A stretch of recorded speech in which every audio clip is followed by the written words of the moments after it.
మహమ్మద్ ప్రవక్త హజరత్ సల్లల్లాహు అలైహి వసల్లం వారి పుట్టినరోజు సందర్భంగా మిలాదున్ నబీని పురస్కరించుకొని కరీంనగర్ జిల్లా మానకొండూరు మండల కేంద్రంలో ముస్లిం సోదరులు భారీ శాంతి ర్యాలీని నిర్వహించారు.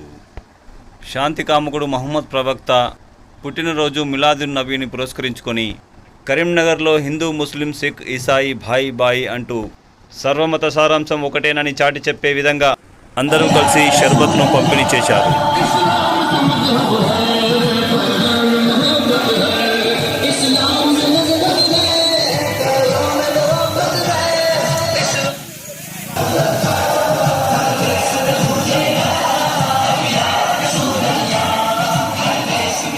మానకొండూరు ర్యాలీలో ఎండి హాజిక్, ఎండి తాజుద్దీన్, ఎండి బాబా, ఎండి సోషల్ ఖాన్, ఆర్ఎస్ రఫీ తదితరులు పాల్గొన్నారు. Please subscribe.